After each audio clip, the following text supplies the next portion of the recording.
우리가 본문 말씀을 이렇게 보시게 되면 하나님은 명하시고 노아는 순종하는 것을 우리가 볼 수가 있습니다.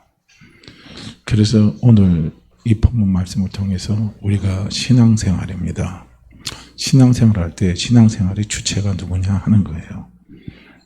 그런데 이제 오늘 우리가 주부에 보면은 신앙생활은 능동인가 수동인가 이렇게 해서 제가 기록을 했는데요. 이 말은 다른 말로 한다면 신앙생활의 주체가 누군가 하는 겁니다. 신앙생활의 주체가 내가 되면 그건 능동이고 신앙생활의 주체가 하나님이 되면 그것은 수동이 되는 겁니다. 그래서 오늘 신앙생활의 주체는 누가인가 하는 부분을 가지고 같이 이제 말씀을 좀 나누려고 합니다. 사실 이 부분도요, 우리가 매번 기도할 때마다 우리가 점검하고 점검해 봐야 할 중요한 문제입니다. 신앙생활의 주체예요. 그러니까 이건 또 다른 말로 한다면 내 인생의 주체가 누구냐 하는 부분이에요. 내 삶을 결정하는 주체가 누구냐 하는 부분입니다. 이 부분은 참 중요한 문제예요. 우리는 분명히 예수 그리스도를 믿은 사람입니다. 그렇다면 우리는 누구를 믿습니까? 예수 그리스도를 믿죠. 우리는 또 누구를 믿어요? 예수 그리스도를 믿는다는 것은 하나님 아버지를 믿는 거예요. 또 하나님 아버지를 믿는다는 것은 뭡니까? 내 안에 계신 성령님의 인도함을 받는 것을 이야기하는 겁니다. 이것을요, 우리는 항상요 명심해야 됩니다. 늘 명심하면서 우리가 하루하루 생활할 때마다 늘 우리는 점검해 볼 수 있어야 돼요. 나는 내 신앙생활의 주체가 누구인가? 나는 내 삶의 주체가 누구인가? 하는 것을 늘 생각하면서 그 주체를 우리는 명확하게요. 우리는 설정하고 신앙생활을 해야 되고 내 삶을 달려갈 수 있어야 되는 겁니다. 불교에서는 인생을 뭐라고 이야기합니까? 불교에서는 인생을 고해의 바다라 이렇게 이야기를 합니다. 그런데 성경은 절대로 그렇게 이야기하지 않아요. 성경은 인생을 고해의 바다라 말하지 않습니다. 절대 고해의 바다가 아닙니다. 창세기 1장에서 보게 되면 성경의 시작은 어디서부터 되냐면 세상은요 축복의 바다에서부터 시작되는 거예요. 그런데 인생이 고해의 바다로 될 때 우리는 잘못 생각하면 그런 거예요. 그럼 하나님이 우리를 연단하기 위해서 우리의 인생을 고해의 바다로 만드셨나? 우리는 이렇게 생각할 수 있어요. 이거 맞다고 생각하십니까? 그렇지 않아요. 아까도 말씀드렸지만요, 하나님은 원래 인생의 바다를 축복의 바다로 하나님께서 만드셨습니다. 그런데 왜 축복의 바다가 고해의 바다로 되어버렸느냐? 우리는 이 답을 찾아야 되는 거죠. 축복의 바다가 고해의 바다로 바뀌어버렸어요. 참 안타깝잖아요. 너무너무 안타깝잖아요. 그 원인이 어디 있을까요? 그 원인이 하나님께 있다고 생각하십니까? 아니면 나에게 있다고 생각하십니까? 그 원인은 전부 다 어디 있습니까? 나한테 있는 거예요. 누구한테 있지 않습니다. 우리는 이 답을 찾아야 된다는 거예요. 우리 인생에 찾아도 모든 고해의 문제입니다. 고통의 문제예요. 고난의 문제입니다. 그 문제를 해결하는 가장 중요한 키는 누구에게 있어요? 나에게 있는 거예요. 그 키는 나에게 있습니다. 내가 하나님이 되어서 내가 내 인생의 주인이 되어버렸기 때문에 인생이요 축복의 바다에서 고해의 바다로 바뀌어버린 겁니다. 너무 안타깝죠. 우리가 실제로 한번 보세요. 무엇이 나를 힘들게 만듭니까? 무엇이 나를 힘들게 만드는지 실제로 가만히 생각하면서 한번 보세요. 지금 사실은 우리가 물질이 어려워서 참 내가 힘들고 어렵고 눈물 나요. 그죠? 그래서 물질이 나를 힘들게 생각한다. 이렇게 생각합니다. 그런데 실제로요. 저도 가끔 보면은요. 기농에서 아니면 또 기농은 아니더라도 물질이 없으면서 행복하게 살아가는 사람들 많이 있습니다. 그 사람들의 다큐멘터리가 나온 것을 제가 몇 번 보았는데요. 그 사람들요. 물질 없어도 행복하게 삽니다. 그냥 하루 벌어서 하루 먹으면 된대요.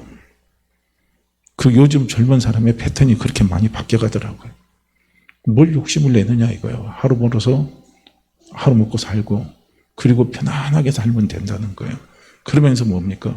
부부의 행복이 중요하지 돈이 중요한 게 아니다 이렇게 생각하는 거예요. 자, 물질이 나를 힘들게 하느냐 아니면 환경이 나를 힘들게 하느냐 아니면 주변 사람들이 나를 힘들게 하느냐 자녀들이 나를 힘들게 하느냐 부모님이 나를 힘들게 하느냐 아니면은 건강이 나를 힘들게 하느냐 무엇이 나를 힘들게 하느냐 하는 문제를요 우리는 한번 생각해 보세요. 그것은요 물질도 아닙니다. 건강도 아닙니다. 자녀들도 아니에요. 주변 사람들도 아닙니다. 그것은 바로 나입니다. 나. 내가 나를 힘들게 만드는 거예요. 내 생각이 나를 힘들게 만들어요. 내 감정이 나를 힘들게 만들어요. 내 자존심이 나를 힘들게 만듭니다.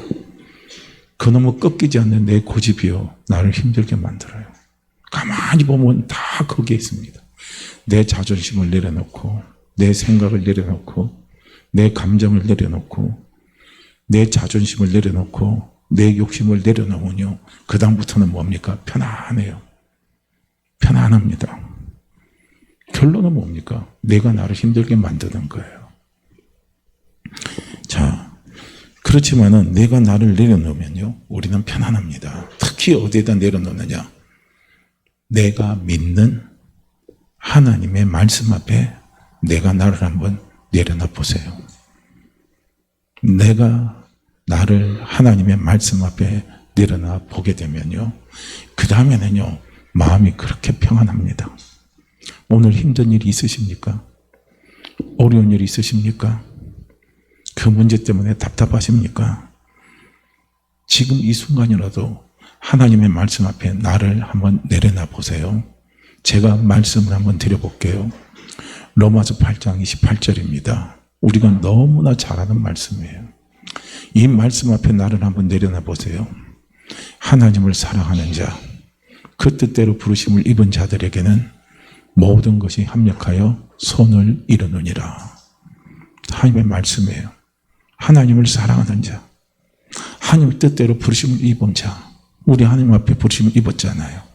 우리는 하나님의 사랑하심을 입었잖아요. 그러면 모든 것이 합력해서 하나님께 선으로 갖다 주신다는 거예요. 선이라는 것은 무엇이라고 말씀드렸습니까? 가장 좋은 것으로 갖다 준다는 거예요. 아마도스입니다. 가장 좋은 것으로 나에게 갖다 줍니다. 자, 오늘 이 말씀에 내 생각을 내려놔 보세요. 오늘 이 말씀에 내 판단을 한번 내려놔 보세요. 오늘 이 말씀에 내 감정을 한번 내려놔 보세요. 오늘 이 말씀에요 내 고집을 한번 내려놔 보세요. 오늘 이 말씀에 내 욕심을 한번 내려내 보세요. 답이 나옵니까? 답이 나와요? 답이 보이십니까? 그 어둠 속에 빛이 비춰집니까? 그래서 다윗은 고백하잖아요. 하나님의 말씀은, 주의 말씀은 내 길에 빛입니다. 내 발의 등이라고 말씀합니다. 무엇이 빛이 되고 무엇이 등이 됩니까? 하나님의 말씀이 빛이 되고 등이 됩니다. 누구에게요? 나를 내려놓은 사람에게. 하나님의 말씀이 빛이 되는 거예요. 하나님의 말씀이 등이 되는 겁니다. 그러면 어떤 어둠 속에 있다 할지라도 두렵질 않아요. 겁나질 않습니다. 빛은 항상 우리에게 평안을 갖다 주고요. 빛은 우리에게 소망을 갖다 주고요. 빛은 우리에게 삶의 동력을 갖다 주는 것이 바로 빛입니다. 주의 말씀이 나를 내려놓는 사람에게 주의 말씀이 그런 거예요. 자, 또 한번 보세요. 베드로전서 5장 7절 말씀입니다. 너희 염려를 다 주께 맡겨버리라. 이는 저가 너희를 공고하심이라. 너희 염려를 다 주께 맡겨버리래요. 그러면 주님께서 우리를, 나를 공고하신다는 거예요. 공고는 뭡니까? 하나님이 살펴서 보살펴 주신다는 거예요. 하나님이 살펴서 보살펴 주셔요. 내 염려를 다 주님께 맡겨놓으래요. 오늘 염려 있으십니까? 염려 많죠? 저도 염려 많습니다. 염려거리 때문에요. 잠 못 잘 때도 있습니다. 근데 무엇이 나를 잠 못 자게 합니까? 내 생각이, 내 감정이 그 염려 속에 사로잡히는 거예요. 그 염려 속에 떠나질 않습니다. 그래서 잠을 못 자요. 그래서 불안해요. 그래서 그 염려 때문에 때로는 두렵기도 합니다. 그런데 하나님의 말씀에 내 생각을 내려놔 보세요. 그럼 두려움이 떠나요. 염려가 떠납니다. 불안이 떠나요. 근심이 떠나버립니다. 오늘 이 말씀에 내 생각을 한번 내려놔 보세요. 제가 이렇게 말씀을 드렸는데요. 지금요, 내 생각을 내려놓지 않고 내 고집을 내려놓지 않는 분들은요, 그 염려는 지금 나를 내 속에 꽉 사로잡혀 있습니다. 예배를 드려도 답이 안 나와요. 예배를 드려도 길이 안 보여요. 예배를 드려도 평안이 없어요. 왜 그런 줄 아십니까? 나를 내려놓지 않기 때문에 그래요. 내 생각을 내려놓지 않기 때문에 예배를 드려도 평안하지 않는 거예요. 예배를 드려도요, 어떻게 합니까? 기쁨이 없는 거예요. 예배를 드려도 여전히 답답한 마음 그대로 가는 거예요. 그대로 가는 겁니다. 예배를 드려도 하나님을 만나질 못하는 거예요. 나를 내려놓는 거예요. 예배는 중심으로 드리는 겁니다. 그 중심이 뭡니까? 나를 내려놓고 하나님 아버지를 인정하는 것이 중심의 기본입니다. 그 중심의 기본을 가지고 오늘 하나님 앞에 예배를 드리시라는 거예요. 그러면 그 예배는요, 나에게 놀라운 힘을 갖다 줍니다. 자, 또 제가 말씀을 또 하나 드려볼까요? 로마서 12장 19절 말씀입니다. 내 사랑하는 자들아, 너희가 친히 원수를 갚지 말고 진노하심에 맡기라. 기록되었으되 원수 갚는 것이 내게 있으니 내가 갚으리라. 주께서 말씀하시니라. 원수입니다. 원수예요. 내 마음에 상처를 갖다 준 사람, 내 마음에 쓴뿌리를 심어준 사람, 그 사람이 누굽니까? 원수예요. 그 원수한테는 우리는 이게 응어리가 있어요. 응어리가 있기 때문에 언제나 원수를 우리는 갚으려고 그러거든요. 그 쓴뿌리, 그 상처 씻는 방법이 어디 있습니까? 하나님께 맡겨버리는 거예요.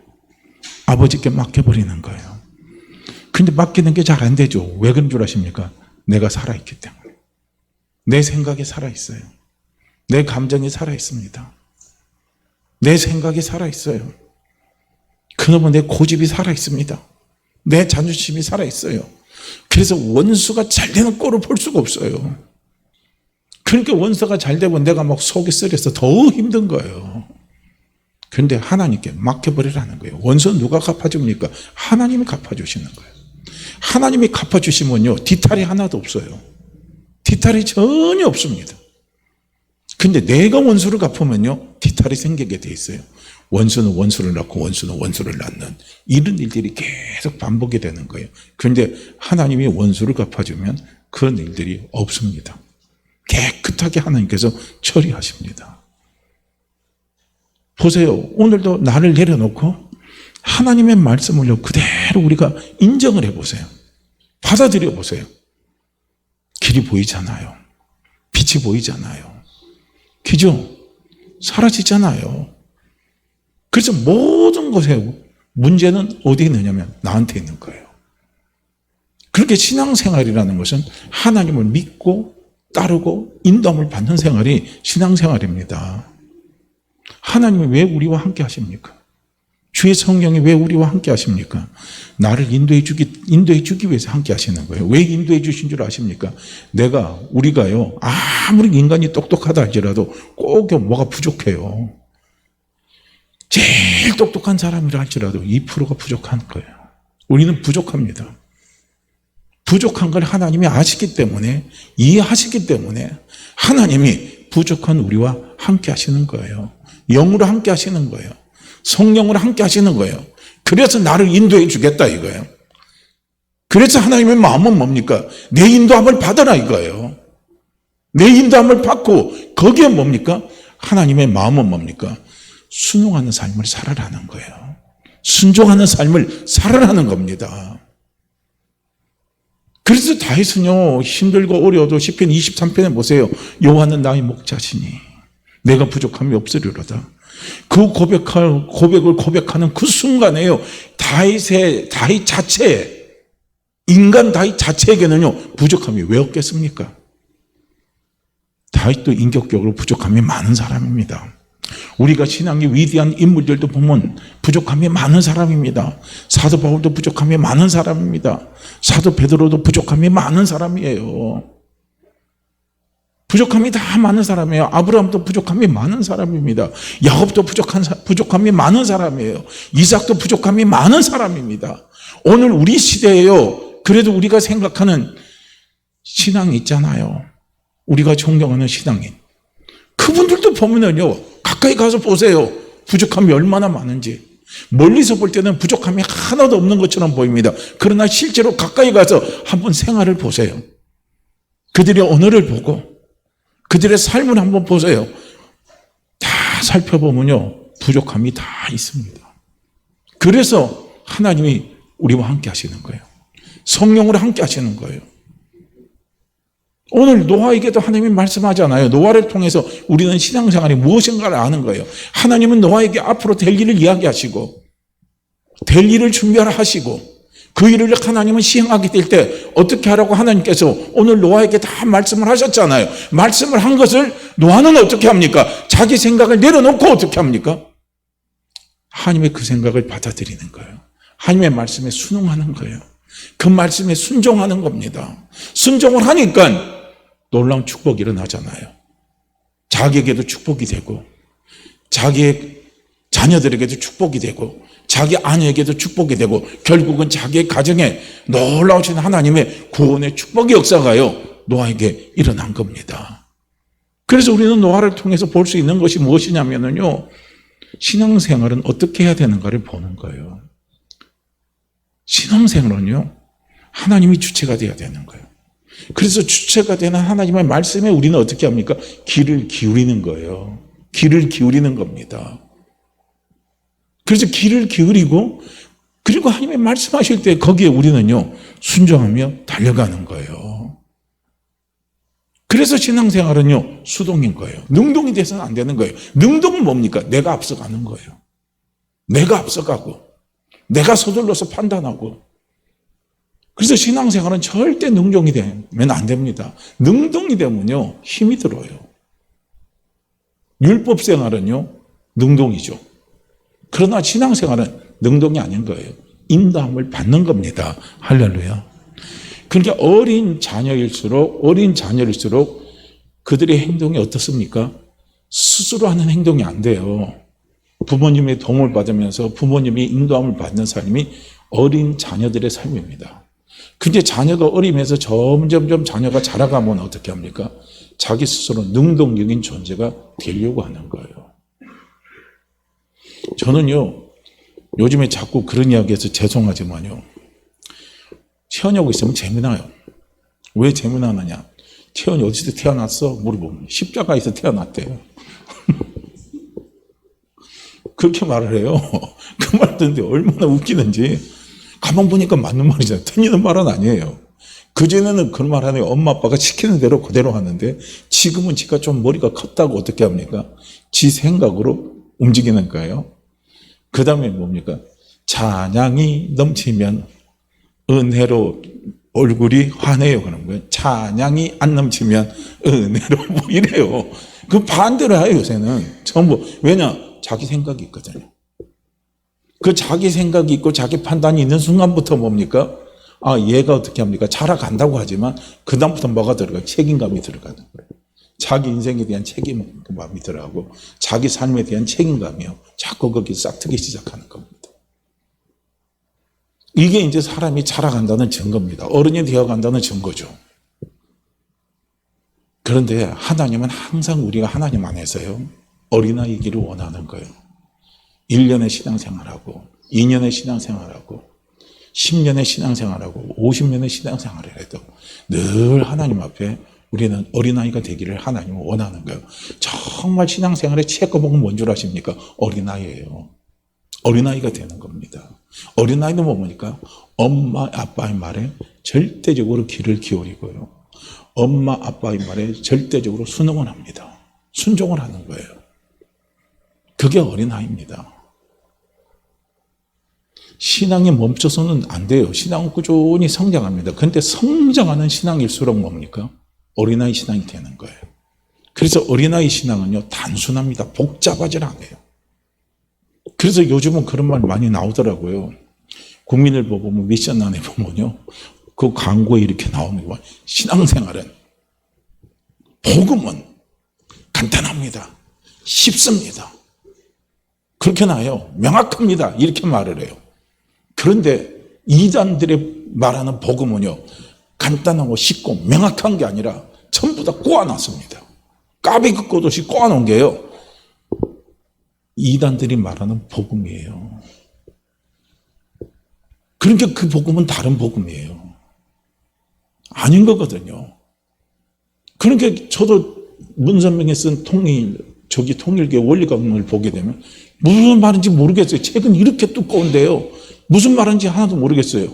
유불선을 그냥 다 갖다 짬뽕으로 뒤섞어 놓습니다. 그게 무슨 말을 하는지를 저도 모르겠어요. 하나도 모르겠어요. 진리는 간단한 거예요.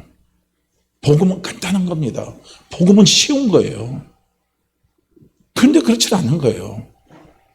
하나님이 우리에게 천국 가는 길을 비유로 말씀하십니까? 비유로 말씀 안 하잖아요. 하나님 우리에게 천국 가는 길, 죄 용서받는 길, 우리가 구원받는 길, 하나님의 생명을 얻는 길, 간단하게 말하잖아요. 뭐합니까? 예수 그리스도밖에 없다 이겁니다. 비유로 꼬아서 말하는 게 아니에요. 아주 간단하고 명료하게 이야기하는 겁니다. 그런데 이단은요, 꼬웁니다. 비유로 꼬우는 거예요. 우리가 비유로 자꾸 꼬우면 꼴수록 우리 머리가 혼미해져요. 혼탁해집니다. 그래서 우리는 신앙생활을 잘하면 잘할수록, 나를 내려놓으면 내려놓을수록 우리는 어린아이 같이 되고, 어린아이는요, 자기 주체가 없는 거예요. 그래서 좋은 겁니다. 우리는 하나님 앞에 자꾸 내가 주체가 되려고 하지 마세요. 우리는 하나님 앞에 나를 내려놓고 하나님 아버지가 주체가 되게 하세요. 네 안에 계신 성령님이 주체가 될 수 있도록 자꾸요, 나를 내려놓는 겁니다. 한번 보세요. 예수님이 왜 십자가에 죽으셨습니까? 예수님이 왜 다시 부활하셨습니까? 왜 예수님이 승천하셨습니까? 그 이유를요, 결론에 가서 딱 하나로 간단하게 말할 것 같은, 성령님을 보내주시기 위해서. 또 성령님을 보내주신다는 것은 뭐예요? 하나님이 나와 함께 하시기 위해서. 그래서 하신 거예요. 이유는 간단합니다. 그래서 성령님을 왜 보내주십니까? 하나님이 영으로 나와 왜 함께 하십니까? 나를 인도해 주기 위해서. 왜냐하면 부족함이 많기 때문에. 그래서 인도해 주기 위해서요, 하나님이 영으로 나와 함께 하시는 거예요. 그래서 성령님의 인도하심을 받는 삶은요, 내가 주인이 되는 삶이 아닌 겁니다. 예수 믿는 우리는, 나는 내 삶의 주인이 아닙니다. 내 삶의 주인은 누구십니까? 성령님이십니다. 그래서 신앙생활을 잘 하려면요, 어떻게 해야 되냐면, 무엇보다도 먼저 내가 죽어야 되는 거예요. 그래서 사도 바울은 고백하잖아요. 날마다 내가 죽는다는 거예요. 날마다 내가 죽는 거예요. 나는 날마다 내 스스로 나는 복종한다는 겁니다. 무엇에 복종합니까? 하나님의 말씀에 복종하는 거예요. 순종하는 거예요. 그래서 우리는요, 날마다 죽는 거예요. 죽으라고 그러니까 맨날 물에 빠져서 죽을까, 어디서 죽을까, 그게 아닌 거예요. 죽는다는 것은 뭡니까? 내 생각을 내려놓는다는 거예요. 우리는 날마다 문제, 어려움 당할 때마다요, 우리는 연습해야 되냐면, 내 생각을 내려놓는 연습을 하라는 거예요. 내 생각을 내려놓는 연습. 사람들이 문제 속에 꽉 사로잡힐 때요, 나중에 답을 어디서 에라 모르겠다 될 대로 되라 이거예요. 에라 모르겠다 될 대로 되라는 것은 뭡니까? 내 생각을 다 내려놔버리는 거예요. 내 자존심도 다 내려놔버리는 거예요. 내 판단도 다 내려놔버리는 거예요. 될 대로 되라 이거예요. 이건 뭡니까? 환경의 문제 속에요, 알아서 돼버리라 이거예요. 내가 죽든 살든 알아서 돼버리라는 거예요. 그러면 환경이 나를 죽일 수 있습니다. 그러나 예수 믿는 우리는요, 에라 모르겠다 될 대로 되라, 그건 뭡니까? 하나님께 맡기라는 거예요. 하나님이 죽이시든 살리시든 하나님이 알아서 하세요. 나를 죽이시든 살리시든 하나님이 알아서 해주세요. 하나님 앞에 맡겨버립니다 이거예요. 이걸 우리는 찬송가에 뭡니까? 천부에 의지해서 손들고 갑니다. 주 나를 박대하시면 제가 어디로 갑니까? 이거예요. 이건 나를 내려놓는 고백이에요. 나를 내려놓는 고백입니다. 하나님께 나를 내려놓는 거예요. 성령님께 나를 내려놓는 거예요. 성령님, 제가 잘못했다 할지라도 저를 박대하지 마세요. 성령님, 제 자존심 때문에 제가 일을 그르치다 할지라도 저를 박대하지 마세요. 저를 외면하지 마시고 성령께서 저를 도와주십시오. 그리고 간절히 막 찬송하면서 울면서 찬송하면서요. 그러면서 한번 찬송하면서 기도를 해보세요. 그럴 때 그게 내 안에서요. 역사하시는 성령님의 음성을 들을 수 있을 겁니다. 성령님의 인도하심을 반드시 감동을 우리는 받을 수가 있습니다. 그래서 그 사람은 그때 그 감동대로 그 음성대로 어떻게 합니까? 순종해서 가요. 가면 길이 열려요. 이상하게. 홍해길이 열립니다. 참 신기하게 열립니다. 안 될 것 같은데요. 길이 열리는 거예요. 이거예요. 그래서 신앙생활을 잘하려면요, 무엇보다도 뭡니까? 내가 죽어야 되는 거예요. 내가 죽지 아니하면요, 신앙생활을 잘하지 못합니다. 올바르지 못해요. 내가 죽지 않으면요, 내 삶이 복이 되지 않습니다. 내가 죽지 않으면요, 교회 생활에도 복이 되지 않습니다. 진짜 축복이 넘치는 교회, 진짜 은혜가 넘치는 교회, 그건요, 부족함이 없는 사람이 없는 게 아니라 내가 죽는 사람이 많으면 그 교회는 진짜 축복이 넘치는 교회입니다. 그 교회는 은혜가 넘치는 교회예요. 내가 죽지 않은 사람이 많으면 많을수록요, 교회는 어려워요. 그 교회에서 교회 생활하기가 참 어렵습니다. 신앙생활하기가 참 어려워요. 내가 죽지 않으면요, 가정생활도 복이 안 됩니다. 복이 안 돼요. 내가 죽지 않으면요, 직장생활도 복이 안 돼요. 정말 복이 안 됩니다. 내가 죽지 않으면 사업에도 복이 안 됩니다.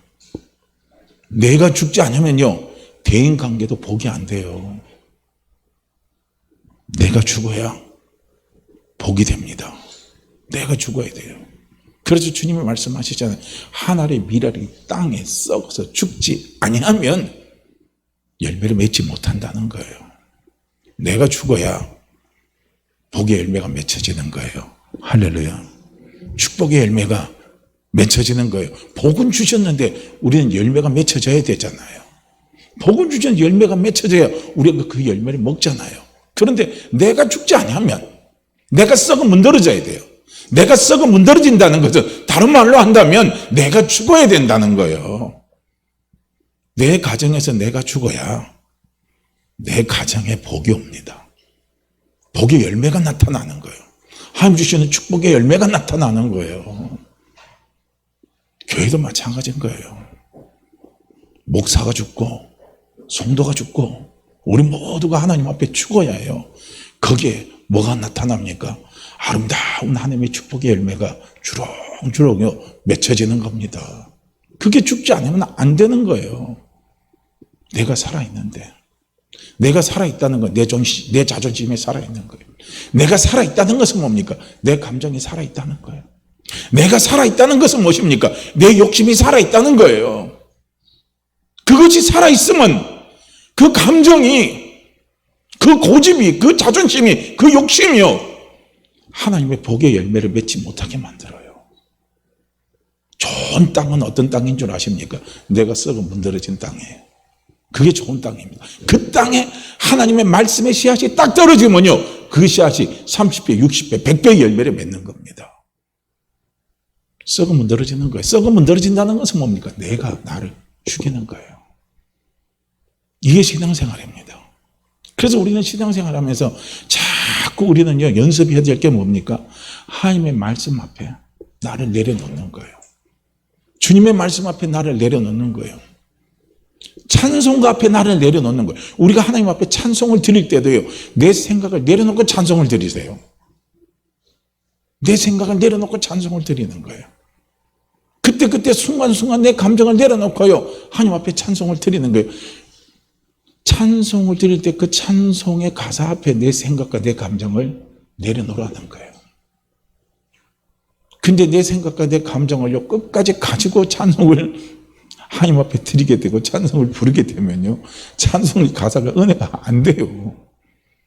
가사는 가사지. 그러나 나는 힘든 건 여전한데, 해결은 안 되는 건 여전한데, 찬송을 드리면 뭐해? 되는 게 없는데, 찬양을 드리면 뭐해? 되는 게 없는데, 우리는 자꾸 그런 생각들이요, 나를 사로잡아 버립니다. 그게 안 되는 거예요. 우리가 왜 기도를 합니까? 기도를 하는 중요한 이유는 뭡니까? 나를 죽이기 위해서 기도하세요. 여러 가지가 있지만요, 기도할 이유가 여러 가지가 있지만요, 나를 죽이기 위해서 기도하는 거예요. 내가 안 죽으니까 기도하는 거예요. 누구에게 자꾸 나를 죽이게 해달라고 기도합니까? 누구에게 내가 썩은 문드러지도록, 내가 썩은 문드러져서 내가 없어지도록요, 누구에게 우리가 도움을 요청합니까? 성령님께 도움을 요청하는 거예요. 성령님, 제 생각이 썩은 문드러지도록, 없어지도록 성령님, 저를 좀 도와주십시오. 어디 앞에요? 그 문제 앞에서, 그 상처 앞에서, 그 쓴뿌리 앞에서, 그 원수 앞에서, 그 힘든 문제 앞에서요, 내 생각이 썩은 문드러지도록 성령님, 저를 좀 도와주십시오. 저를 좀 도와주십시오 하고요, 우리는 성령님께 그렇게 기도하는 거예요. 우리가 기도하는 이유가 바로 거기 있는 거예요. 예수님도요, 십자가를 자기가 제일 먼저 해야 돼요. 예수님, 인간 예수 자체 속에서는 그 십자가 지는 게 얼마나 고통스럽습니까? 얼마나 힘이 듭니까? 그러니까 예수님은요, 습관을 쫓아서 감난산에 올라가서 기도하시잖아요. 뭐라고 기도합니까? 내 생각이 썩은 문드러지도록, 내 생각이 썩은 문드러져서 없어지도록, 내 감정이 썩은 문드러져서 없어지도록요, 예수님은 어떻게 하십니까? 기도했다는 거예요. 어떻게 기도했습니까? 땀방울이 핏방울이 되도록 기도했다는 거예요. 이거 얼마나 간절히 기도했다는 거예요. 제가 신앙생활 승리하기 위해서, 제가 어떤 문제 앞에서 내 평정심을 유지하며 그 문제 속에 내가 얽매이지 않고 그 문제를 극복하고 그 어려움을 극복하기 위해서, 하나님의 복의 열매가, 축복의 열매가 내 삶에 나타나기 위해서, 그 열매가 우리 교회에 나타나기 위해서, 내 가정에 나타나기 위해서, 성령님, 제가 썩은 문드러지도록, 제가 썩은 문드러지도록 성령님, 저를 좀 도와주십시오. 저를 좀 도와주십시오. 우리가 우리 자신을 내려놓는다는 게 얼마나 어렵다는 거 우리 알잖아요. 저도 이렇게 설교는 쉽게 하면서도요, 실질적으로 제가 제 자신이 썩은 문드러지도록요, 제 자신을 내려놓는다는 게 잘 안 돼요. 될 것 같은데 안 되는 거예요. 될 것 같은데 안 되니까 우리는 어떻게 합니까? 기도하는 거예요. 성령께 자꾸 기도로 도움을 요청하는 거예요. 자꾸 도움을 요청하는 겁니다. 안 된다고 하나님은 우리가 포기하기를 원치 않으시는 거예요. 안 되니까 기도하라는 거예요. 세상은 안 되면 되게 하라는데 깡으로 악으로 되게 하라고 그러지만, 우리 예수 믿는 사람은 그게 아니잖아요. 내가 안 되니까 성령께서 되게 하실 수 있도록, 되게 하실 수 있도록요, 도와달라는 거예요. 그래서 내가 썩어 문드러져서 내 생각이 딱 내려놔지면 그 다음부터는요, 길이 다 보여요. 평안이 찾아옵니다. 그렇게 원하는 가정 평안이 찾아와요. 그렇게 원하는 교회의 평안이 찾아옵니다. 그렇게 원하는 내 삶의 평안이 찾아옵니다. 평안이 찾아오게 되면 그 다음에 모든 것은 술술 풀리게 돼 있어요. 순리가 그렇게 돼 있습니다. 가하 만사성입니다. 가정이 화목해야 모든 것이 풀려요. 수신 제가입니다. 내가 수신이 돼야 돼요. 수신은 뭡니까? 내가 내 스스로 쳐서 죽는 거예요. 그게 수신입니다. 성경에서 말하는 수신은요. 그 수신은 내가 할 수가 없어요. 누가 하게 하십니까? 성령이 할 수 있도록 도와주시는 겁니다. 아버지가 하실 수 있도록 도와주시는 거예요. 그래서 우리는 어떻게 합니까? 기도하는 거예요. 그래서 예수님도 자기 사역에서 보면은 기도가 습관이 되신 겁니다. 누가복음 22장 39절에서 43절 말씀에 보면 예수님이 습관대로 감난산에 가시자 제자들도 따라갔다. 예수님은 그곳에 도착하셔서 제자들에게 시험에 들지 않게 기도하라 하시고 그들을 떠나 돌을 던지면 닿을 정도로 떨어진 곳으로 가셔서 무릎을 꿇고 이렇게 기도하셨다. 아버지여, 아버지여, 원하시면 이 고뇌된 잔을 내게서 거두어 주십시오. 그러나 내 뜻대로 마시고 아버지의 뜻대로 하십시오. 그러자 한 천사가 하늘에서 나타나 예수님께 힘을 북돋아 주셨다. 예수님이 괴로워 몸부림치시며 더욱 간절히 기도하시자 땀이 빗방울과 같이 되어 땅에 떨어졌다. 이렇게 기록을 하고 있습니다. 그래서 내가 내 자신을 죽기 위해서요, 몸부림치는 거예요. 한탄도 하는 거예요. 괴로워도 하는 거예요. 그러면서 기도하면서 성령께 기도하면서 우리가 간절히 그분의 도우심을 구할 때요, 성령님이 나를 도와주신다는 거예요. 나를 도와주셔요. 그래서 내가 죽게 만들어요. 내가 죽으면 내 뜻대로 되는 것이 아니라 하나님 아버지의 뜻대로 되는 거예요. 하나님 아버지의 뜻대로 되는 겁니다. 할렐루야. 내 뜻이 내 인생을 행복하게 하는 게 아니에요. 하나님의 아버지의 뜻이 내 인생을 행복하게 하는 거예요. 그래서 찬송가 217장 있잖아요. 주님의 뜻을 이루소서, 주님의 뜻을 이루소서, 고요한 중에 주님의 뜻을 이루소서, 주님의 뜻을 이루소서예요. 주님의 뜻이 이루어지는 것이 내 인생에 행복이 옵니다. 행복의 열매가 맺혀져요. 실제로 그렇습니다. 그게요. 그래서 나를 내려놓는 거예요. 그래서 예수님도요, 그래서 습관을 쫓아서 기도하셨다는 거예요. 그래서 우리는 기도할 때요, 그 기도의 제목 속에 우리가 넣어야 할 것이, 가장 중요하게 기본적으로 넣어야 할 것이 몇 개가 있는 거예요. 그 넣어야 할 것 중에 빠지지 말아야 할 것이 뭔 줄 아십니까? 아버지, 내 자신이 썩어 문드러지게 하옵소서. 내가 죽게 하옵소서. 내가 죽어지게 하옵소서. 아버지의 말씀 앞에 내가 죽어지게 하옵소서. 내 생각이 죽어지게 하옵소서. 내 판단이 죽어지게 하옵소서. 내 감정이 죽어지게 하옵소서. 내 욕심이 죽어지게 하옵소서. 내 자존심이 죽어지게 하옵소서. 내 고집이 죽어지게 하여 주시옵소서. 우리 이게 돼야 돼요. 이걸 놓고 기도하세요. 다른 거 아무리 큰 문제가 있다 할지라도요, 우리는 그 문제보다 이것 먼저 기도해 보세요. 이것 먼저 죽게만 해달라고 기도하면요, 그 문제는 저절로 해결이 됩니다. 그 문제는 저절로 다 끝나게 돼 있어요. 내가 죽어지지 않는데요, 문제가 없어질 리가 있습니까? 그 문제는 여전히요, 내 감정을 타고 들어옵니다. 내 자존심을 타고 들어와요. 내 고집을 타고 들어옵니다. 안 돼요. 내가 죽어져야 되는 거예요. 할렐루야. 그걸 놓고 기도하시면 돼요. 그러면 성령님은 반드시 내가 죽어지도록 그분은 나를 도와주십니다. 예수님도 보세요. 인간 예수도요, 한 천사가 내려와서 기도할 때 도와준 거예요. 땀방울이 핏방울이 되도록 기도할 때 도와주는 거예요. 도와주니까, 도움을 받으니까요, 예수님도 어떻게 합니까? 십자가에 쓴 잔을 예수님이 마신 것입니다. 예수님, 인간 예수 스스로 십자가에 쓴 잔을 마실 수가 없어요. 도와주시니까 마신 겁니다. 도와주시니까 내 뜻대로 하는 것이 아니라 하나님 아버지 뜻대로요, 예수님도 하셨다는 걸 도와주시니까요.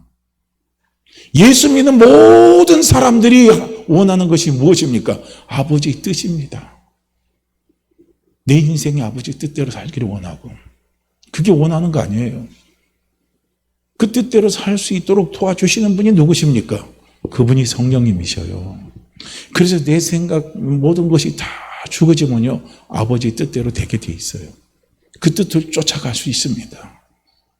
그래서 우리는 기도할 때 문제는 문제만 해결되게 해달라고 기도하지 마시고, 그 문제 해결의 근본적인, 중점 근본적인요, 키가 있어요. 그 키가 뭡니까? 나를 내려놓는 거예요. 내가 죽는 거예요. 내가 죽으면 키가 나오게 돼 있습니다. 그럼 다 풀리게 돼 있어요. 모든 게 다 풀어지게 돼 있습니다. 내가 죽지 않는데 문제가 해결될 수가 있습니까? 절대 해결 안 됩니다. 내 고집이 살아있는데 문제가 해결됩니까? 절대 안 됩니다. 내 속에 쓴뿌리와 쓴상처가 계속 나를 지배하고 있는데 문제가 해결됩니까? 해결될 수 없어요. 그걸 내려놔야 되는 거예요. 그걸 내려놓지 않으면 그게 죽을 때까지요, 그 문제 해결 안 됩니다.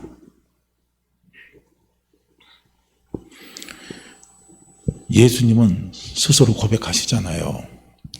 요한복음 5장 19절 너무나 잘 알죠. 내가 분명히 너희에게 말한다. 아들은 아버지가 하시는 일을 보지 않으면 혼자서 아무것도 할 수 없다 이거예요. 나는 나 혼자 아무것도 할 수 없어. 그래서 아버지가 보여주셔야 나는 한다는 겁니다. 이게 예수님의 삶의 원칙입니다. 이게 예수님의 삶의 원칙이에요. 하나님이 보여주셔야 나는 움직인다 이거예요. 하나님이 보여주셔야 나는 할 수 있다 이거예요. 내 혼자 할 수 있는 건 아무것도 없다는 거예요. 맞죠? 우리는 나 혼자 할 수 있는 게 많기 때문에요. 안 보여줘도 우리는 막 움직여요. 내 생각대로 막 움직이고 내 판단대로 막 움직이고 내 감정대로 막 움직이고요. 내 욕심대로 막 움직여요. 그러다 보니까 일이 자꾸 그르치는 거예요. 그러다 보니까요 자꾸 어려움이 찾아오고 고난이 찾아오는 거예요. 그런데 예수님은 뭐라고 합니까? 나는 혼자서 할 수 없기 때문에 아버지가 보여주셔야 된다는 거. 보여주실 때까지 기다리는 겁니다. 그래서 예수님이 제자들에게 뭐라고 말씀합니까? 실패한 제자들에게, 예수님을 배반한 제자들에게 예수님은 뭐라고 말합니까? 너희가 예루살렘을 떠나지 말고 기다리라 이거야. 성령이 너에게 임할 때까지 기다리라 이거야. 성령의 인도하심이 너희 속에 있을 때까지 너희는 기다리라 이겁니다. 우리는 기다릴 줄 알아야 되는 거예요. 할렐루야. 누가 기다립니까? 내가 죽은 사람이 기다려야 돼요. 내가 죽지 않는 사람 못 기다려요. 내 감정이 나를 막 두두적거리니까, 내 감정이 나를 막 충동시키니까, 내 욕심이 나를 막 충동시키니까 우리는 못 기다려요. 어떻게 기다립니까? 내 속에 상처가 나를 막 충동시키니까 내가 어떻게 기다려요? 내가 어떻게 기다려요? 못 기다립니다. 그래서 내가 가서요 일 내버리는 거예요. 일 내면 그 순간은 속 시원한데요 나중에 꼭 후회할 일들이 찾아와요. 일이 더 꼬입니다. 기다려야 되는 거예요. 온유한 사람은 기다릴 줄 아는 사람입니다. 성경의 인내는요, 하나님께서 우리에게 말씀하신 인내는요, 믿고 기다리라는 거예요. 기도하면서 기다리라는 거예요. 이게 돼야 되는 거예요. 그래서 예수님도요, 혼자서 내가 할 수 없기 때문에 보여주시는 대로 내가 기다리는 거예요. 그래서 보여주시면 움직이는 거예요. 누가 보여주십니까? 예수님과 함께 하시는 성령님이 보여주시는 거예요. 성령님이 보여주셔요. 그래서 예수님이 보여주신 대로 움직이는 거예요. 그 다음에 30절 말씀에 예수님이 말씀합니다. 나는 아무것도 내 마음대로 할 수 없다 이거예요. 그렇죠? 나는 아무것도 내 마음대로 할 수가 없다는 거예요. 완전히 하나님 앞에 손들었잖아요. 천부의 의지 없어 손들고 옵니다. 늘 예수님이에요. 삶의 철칙입니다. 신앙생활의 철칙은 천부의 의지 없어 손들고 옵니다. 이거. 내 마음대로 할 수 있는 게 아무것도 없다 이거예요. 그래서 하나님 말씀하옵소서. 하나님 말씀하옵소서. 저는 듣겠나이다 이거예요. 아버지 말씀하옵소서. 저는 듣겠나이다 이거예요. 성령님 말씀하옵소서. 저는 듣겠나이다 이거예요. 그래서 나는 듣는 대로 움직인다는 거예요. 듣는 대로 판단한다는 거예요. 그래서 내 판단은 옳다는 거예요. 내 심판은 옳다는 겁니다. 이거예요. 우리는 내 마음대로 할 수 있는 게 너무 많아요. 다 할 수 있다고 생각하는 거예요. 그래서 기다리지를 못하는 거예요. 그래서 듣지를 못하는 거예요. 우리는 들어야 되는 거예요. 할렐루야. 들어야 돼요. 누가 듣습니까? 내가 죽는 사람이 들어요.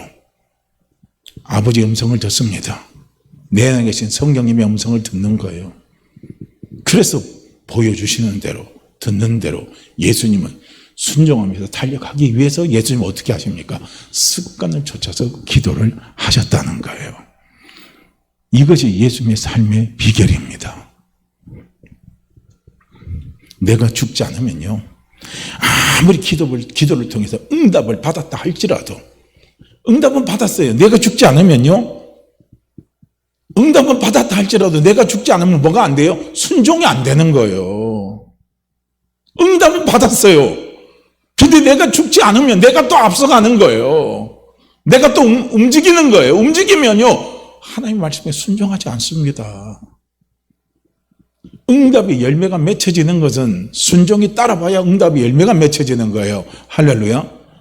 우리는 그거 잘 깨달아야 됩니다. 응답은 줬는데 왜 열매가 맺혀지지 않느냐 이거예요.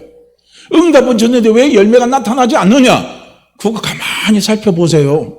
뭐가 없어서 그런 줄 아십니까? 순종이 안 돼서 그래요. 순종이 돼야 응답의 열매가 찾아오는 겁니다. 우리는 30배, 60배, 100배의 열매를 원하잖아요. 30배, 60배, 100배의 열매가 어디서 옵니까? 순종에서 오는 거예요. 순종하지 않으면요, 기도 응답의 열매가 맺히지 않는 거예요. 누가 순종합니까? 내가 죽은 사람이 순종하는 거예요. 내가 썩은 문드러진 사람이 순종하는 거예요. 내가 죽지 않으면요, 절대로 순종하지 않습니다. 기도할 때 보여주시는 거, 들려주시는 것 자체가 응답입니다. 내가 해야 할 일은 그 응답에 순종을 하는 겁니다. 그럴 때요, 응답의 열매가 맺혀지는 겁니다. 하나님께서 우리를 창조하시고, 아까도 말씀을 드렸지만은요, 우리를 축복을 하셨어요. 창세기 1장 27절과 28절 말씀을 보시게 되면, 자기 모습을 닮은 사람, 곧 남자와 여자를 창조하셨다. 그리고 하나님은 그들을 축복하여 이렇게 말씀하셨다. 너희는 많은 자녀를 낳고 번성하여 땅을 채워라. 땅을 정복하라. 바다의 고기와 공중의 새와 땅의 모든 생물을 지배하라. 이 말은 뭘 이야기합니까? 생육하라 이거예요. 번성하라 이거예요. 충만하라 이거예요. 정복하라 이겁니다. 다스리라 이겁니다. 하나님 이렇게 축복을 주셨어요. 이 하나님 주신 축복을 누리는 비결이 어디 있는 줄 아십니까? 내가 살아있으면 안 돼요. 어떻게 해야 돼요? 내가 죽어야 하나님의 축복에, 하나님 주시는 축복을 누릴 수 있어요. 그 축복의 열매를 우리가 먹을 수가 있는 겁니다. 이걸 보셔야 돼요. 근데 사단은요, 이 축복의 열매를 우리가 먹지 못하게 위해서 사단이 계속 우리 속에 들쑤시는 것이 뭔 줄 아십니까? 이 놀라운 하나님의 축복을 사단이 우리에게 다 빼앗아갔어요. 사단이 들쑤시는 것이 있어요. 들쑤시는 거. 내가 이걸 들쑤적거리는 거예요. 내가입니다. 자꾸 나를 살아나게 만들어요. 자꾸 나를 살아나게 만듭니다. 내 생각이 살아나게 만들어요. 내 감정이 살아나게 만들어요. 내 자존심이 살아나게 만들어요. 내 욕심이 살아나게 만듭니다. 계속적으로 사단은요, 끊임없이 내가를요, 사단은요, 살아나게끔 사단은 역사합니다. 그게 살아서 움직이게 만들어요.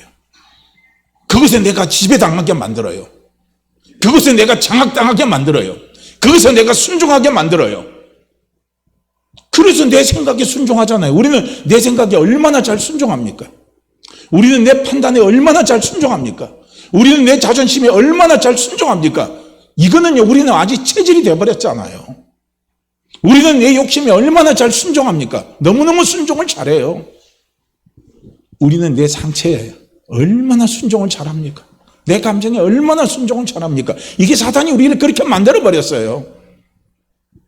이게 창세기요 3장 5절에서 이야기하잖아요.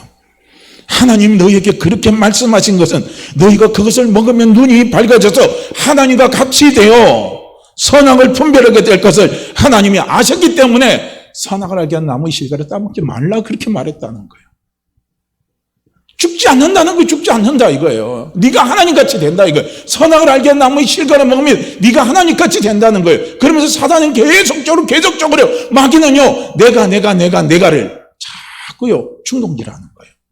그것이 자꾸 살아나게 하면 얼만큼 살아나게 만듭니까? 하나님의 말씀을 무시할 정도로 살아나게 만들어요. 말씀은 말씀이고 나는 나다 이거예요. 찬송은 찬송이고 나는 나다 이거예요. 기도는 기도고 나는 나다 이거예요. 예수 믿는 사람이 기도가 빠지면, 기도를 부인하면 무슨 의미가 있습니까? 예수 믿는 사람이 하나님의 말씀을 무시하면 무슨 삶의 기준이 있습니까? 무슨 축복의 기준이 있습니까? 예수 믿는 사람이 하나님께 찬송을 드릴 때 그 찬송의 가사를 무시하면 무슨 찬송의 은혜가 있고 무슨 찬송의 능력이 있습니까? 그런데 사단은 뭡니까? 찬송을 무시하게 만들어요. 내 판단이, 내 고집이, 내 감정이, 내 자존심이 찬송가를 무시하게 만들어요. 하나님의 말씀을 무시하게 만들어요. 기도를 무시하게 만듭니다. 기도하면 뭐하냐 이거예요. 응답되는 것도 없는데. 응답되는 게 없다는 것은 무엇입니까? 응답의 열매가 없다는 소리예요. 이게 누가 하는 짓입니까? 사단이 하는 짓입니다. 우리 안에 있는 악한 영이 하는 짓이에요. 그 악한 영에 우리는 그것을 분별할 줄 아는 영적인 분별력이 있어야 된다는 거예요. 그 영적인 분별력이 없으면 우리는 계속 사단에게 속아 사는 거예요. 예수는 믿는데 속은요, 사단에게 속고 사는 거예요. 하나님을 믿는데 나는 뭡니까? 사단에게 속고 사는 거예요. 내 안에 성령님은 살아계시는데 성령님의 인도를 받지 않고 사단에 속고 사는 거예요. 이게 얼마나 어리석은 삶을 사는 겁니까? 사단이 이렇게요, 계속 우리 속에요, 창세기 3장 5절에서 아담과 하와에게 썼던 전략을 지금도 계속 우리 속에 쓰고 있는 겁니다. 내가가 살아 움직이게 만들어요. 내가 살아 움직이면 복이 안 됩니다.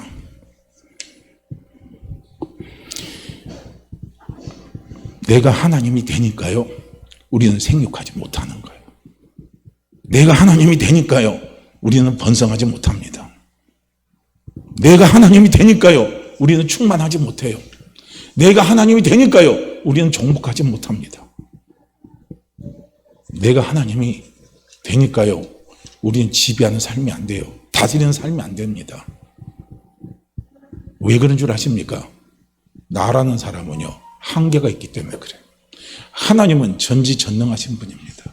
그런데 나는요, 전능하지 못합니다. 나는 전지하지 못해요.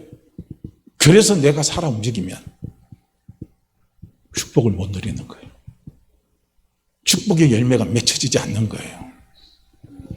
아무리 열매를 원해도 응답의 열매를 우리는 먹지를 못하는 겁니다. 그래서 인생은 항상 문제 가운데 고민하며 두려워하며 갈등하며 욕심을 내며 살아가게 될 수밖에 없어요. 내가 전지전능하면요, 욕심을 낼 필요가 있어요, 없어요? 욕심 낼 필요가 있습니까, 없습니까? 내가 모든 것 다 알고 모든 것 다 할 수 있는데 욕심 낼 이유가 어디 있습니까?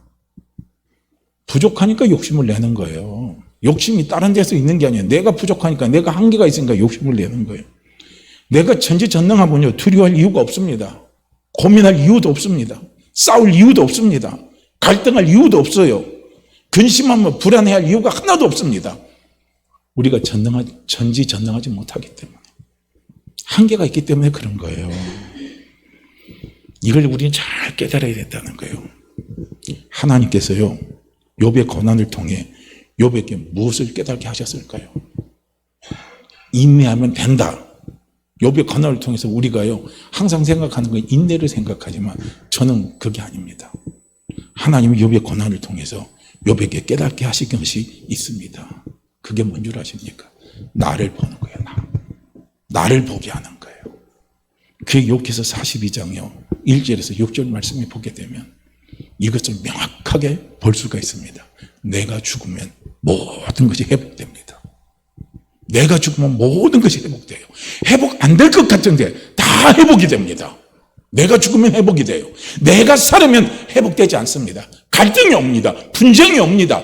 원망이 옵니다. 불평이 옵니다. 부정적인 말이 와요. 그런데 내가 죽으면 모든 것이 다 해결됩니다. 이게요, 저는 욥기에서 얻은 제 결론입니다. 욥기서 42장 1절에서 6절 말씀을 보시게 되면 이렇게 말합니다. 그때 욥이 여호와께 이렇게 대답을 하였다. 주께서는 무슨 일이든 다 하실 수 있는 분이시므로 주의 계획은 그 어느 것도 좌절될 수 없다는 것을 나는 압니다. 그대에서 깨달았다는 거예요. 주의 계획을, 주의 뜻을. 그러면서 욥이 고백한 것이 뭔 줄 아십니까? 무식한 말로 주의 뜻을 흐리게 하는 자가 누구겠습니까? 이거예요. 무식한 말로 주의 뜻을 흐리게 하는 자가 누구냐 이거예요. 바로 납니다 이겁니다. 할렐루야. 바로 나예요, 나. 무식한 말을 하나님 앞에 막 짓거린 거예요. 아무것도 모르면서 하나님 앞에 말을 막 짓거린 거예요. 욥이 욥기서 많이 읽을 필요도 없어요. 1장에서 3장까지만, 아니면 5장까지만 말씀을 읽어보세요. 욥이 찌꺼리 말을 한번 보세요. 얼마나 무식한 말을 했는지, 자기가 하나님 앞에 내뱉은 말, 그것이 얼마나 무식한 말인지요. 자기 거기서 본 거예요. 내가 이해할 수 없는 말을 하였고, 그렇죠, 자기도 이해할 수 없는 말을 자기 입에서 막 해버린 거예요. 그게 모든 문제의 씨앗이 누구는 거예요? 나라는 거예요. 나. 내가 신기하여 내가 알 수 없는 말을 했다는 거예요. 내가 봐도 알 수 없는 신기한 말들이 내 입에서 막 뱉어냈다는 겁니다. 주께서는 저에게 이제 너는 들어라, 내가 말하겠다. 내가 너에게 물을 테니 너는 나에게 대답하라고 말씀을 하셨습니다.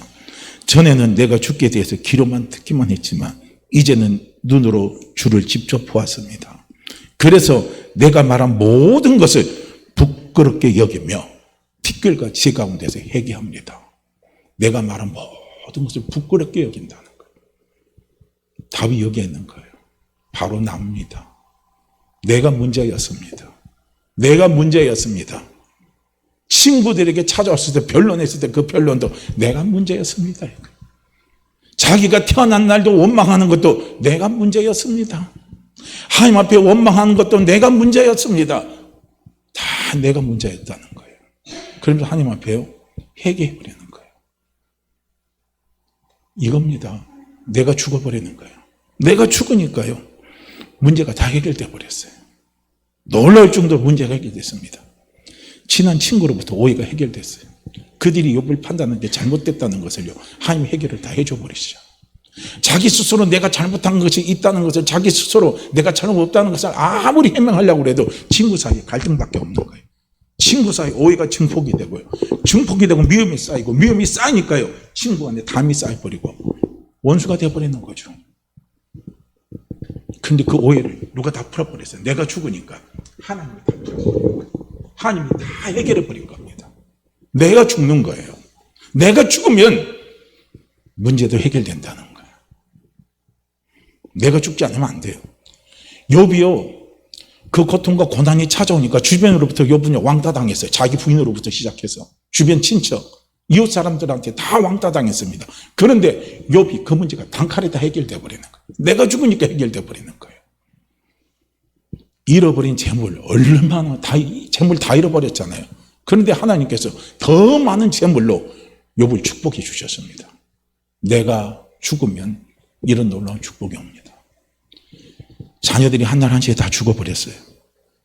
근데 내가 죽으니까요 7 아들과 아름다운 3 딸을 하나님이 허락해 주셨습니다. 그 3 딸이 온 땅의 가장 아름다운 딸입니다. 그 3 딸을 하나님 허락해 주셨어요. 욥이 140년을 살면서요 4대까지 봤습니다. 그리고 장수에서 죽었습니다. 내가 죽으니까요 이런 놀라운 축복의 열매가 맺혀지는 거예요. 내가 살아있다면, 욥이 그것이 계속 살아있었다면요 이런 축복의 열매를 욥은요 누릴 수가 없는 거예요. 맛볼 수가 없는 겁니다. 그래서 하나님은 욥에게 원하시는 것이 뭐냐면 내가 죽고 하나님으로 살라는 거예요. 신앙생활은 뭡니까? 내가 죽고 하나님으로 사는 거예요. 내가 죽고 하나님으로 사는 겁니다. 내가 죽고 예수 그리스도로 사는 거예요.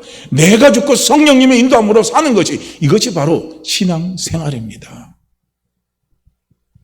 그래서 사도 바울은 갈라디아서 2장 20절에서 고백하잖아요. 내가 그리스도와 함께 십자가에 못 박혀 죽었으므로, 내가 그리스도와 함께 십자가에 못 박혀 죽었으므로 이제 내가 사는 것이 아니라 내 속에 누가 사는 거예요? 그리스도께서 사시는 거예요.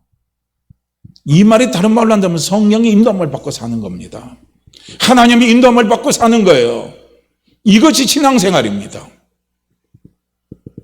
내 스스로 사는 게 아니에요. 그래서 우리는 이때까지 신앙생활을 많이 했는지 한번 생각해 보세요. 이거 우리 자꾸 검토해 보셔야 된다는 거예요. 내가 죽어야 돼요. 내가 죽지 않으면 안 돼요. 내가 죽기 위해서 기본적으로 해야 할 일이 뭔 줄 아십니까? 자꾸 기도하시는 겁니다. 기도하시는 거예요. 기도하지 않으면 내가 죽질 않습니다. 내가 안 죽으면요 아무리 응답을 받아도 응답의 열매를 누리지를 못해요. 아무리 예수 그리스도로 말미암아 하나님 우리에게 축복을 약속하셔도요 약속의 축복의 열매를 우리가 누리질 못하는 겁니다. 내가 죽어야 된다는 거예요. 할렐루야. 그래서 신앙생활의 주체는요 내가 죽고 하나님이 사시는 거예요. 내가 죽고 그리스도가 사시는 것이고, 내가 죽고 성령님이 사시는 거예요. 이게 신앙생활입니다. 그래서 우리의 신앙생활의 주체는 절대로 누가 아니라고요? 내가 아닙니다. 내가 아니고 누구시라고요? 하나님이시고 성령님이십니다. 그래서 우리 사랑하는 성도님들, 성령님의 인도하심을 받으면서요, 우리가 신앙생활요 온전히 잘할 수 있기를 위해서요, 자꾸 깨어서 함께 기도하면서 하나님께서 우리 인생의 남은 신앙의 여정을요 잘 우리가요 인도함을 받으면서 살아가기를 주의 이름으로 축복합니다. 자, 우리 이 말씀 같이 읽습니다. 창세기 7장 5절 말씀입니다. 노아처럼 우리는 이렇게 사는 게 축복입니다. 자, 창세기 7장 5절입니다. 노아가 여호와께서 자기에게 명하신 대로 다 준행하였더라. 노아가 여호와께서 자기에게 명하신 대로 다 준행하였더라.